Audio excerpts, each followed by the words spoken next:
लाल साहब, your thoughts? दोनों को साथ लेकर चलेंगे, दोनों को साथ लेकर चलेंगे। सुन लिया आपने? सत्ती साहब, बात यह कि इन्होंने मुल्क को दिवालिया करने की पूरी कोशिश की। इमरान खान साहब ने बाकायदा, मतलब कि इनको पता था ज़र मुबादला के ज़खायर इतने रह गए और उस टाइम पर अपनी कुर्सी बचाने के लिए ऐलान कर दिया और उनको पता था 3-4 महीने में मुल्क डिफॉल्ट कर जाएगा। उन्होंने कहा मुझे परवाह नहीं, मेरी कुर्सी बचे, मुझे परवाह नहीं, मुल्क डिफॉल्ट कर जाए। और डिफॉल्ट उससे चंद माह कबल श्रीलंका का सबने देखा था।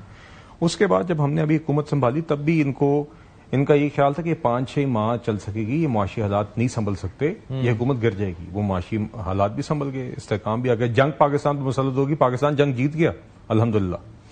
अब देखिए बात ये मैं शौकत साहब भाई हैं और ये हम अक्सर शोज पे इकट्ठे होते हैं और आपने पता नहीं इनसे कहा कि इनका भी शायद पारा हाई हो रहा है।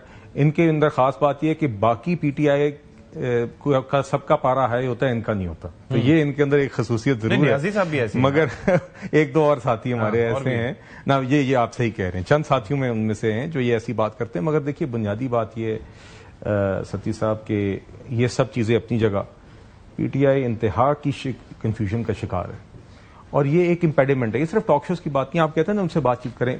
विद इन द असेंबली क्या चल रहा है? नहीं सर, देखिए विद इन द आना चाहते हैं कमेटी में? विद इन द असेंबली, अब मैं हमारे सारे कॉलीग्स हैं, वो आना चाहते हैं, आना चाहते हैं, देखिए, और आना चाहिए।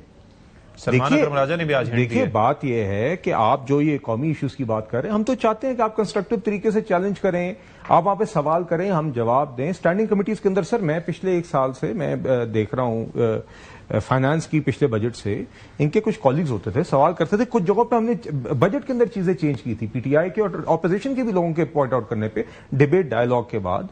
तो काश ये आके अपना किरदार अदा करें। ये जब से इन्होंने बॉयकॉट किया हुआ है स्टैंडिंग कमेटीज में, कौमी इश्यूज पर अपना किरदार अदा नहीं कर रहे। कौमी असेंबली और सीनेट के फ्लोर के ऊपर क्वेश्चन आवर और कॉलिंग अटेंशन नोटिस के सूरत में जो आप अवामी इश्यूज उठाते हैं हुकूमत से, वो ये नहीं उठाते। वो सवालात भी हमसे ट्रेजरी बेंचेस करती हैं, पीएमएलएन के एमएनएस करते हैं, पीपल्स पार्टी के एमएनएस करते हैं, एमक्यूएम के एमएनएस करते हैं, ये तो कर ही नहीं रहे। लेकिन आपको क्या लगता है कि जो एहतजाजी सियासत है, जिसपे जाहिर है कि थोड़ा सा एक मायूसी का इजहार शौकत साहब भी कर रहे हैं कि जिस तरह करना चाहिए था उस तरह नहीं कर पाए और उसके ओकेजन भी थे, फरवरी 8 हो गया या उससे हटके जो था जिस तरह से प्लान था, आपको लगता है एहतजाजी सियासत पीटीआई की दम तोड़ चुकी है? मेरा ख्याल है पता नहीं फाइनल कॉल आई थी, उसके बाद कौन कौन सी कॉलें आई हैं अगस्त, वो अभी ये 8 फरवरी को होना था, वो मतलब कि पता ही नहीं था कि इन्होंने कोई कॉल दी भी है। अच्छा जई साहब तो मुझे वहां पे कॉन्फ्रेंस पे मिले थे, जी, तो मतलब कि बिल्कुल कोई वो तो है ही नहीं। मगर हम कहते हैं कि चलें यार, ये आप बार बार दावे करते हैं, बार बार आपके दावे खराब निकलते हैं, इसको छोड़ दें। हम चाहते हैं कि आप पार्लियामान में अपना अपोजिशन का किरदार अदा करें, कि खैबर पख्तूनख्वा की हुकूमत है, कौमी इश्यूज पे हमारे साथ किरदार अदा करें, ठीक है, और अवाम को नजर आए। मैंने इसको वेलकम किया था जब अयाज सादिक साहब की क़यादत में बातचीत का अमल शुरू हुआ था और हम चाह रहे थे कि उस तरह का अमल जारी रहे। तो उम्मीद करते हैं कि पीटीआई होश के नाखून लेगी और आगे उसी तरफ वापस। चले, ठीक है, बहुत शुक्रिया आपका शौकत यूसुफजई साहब।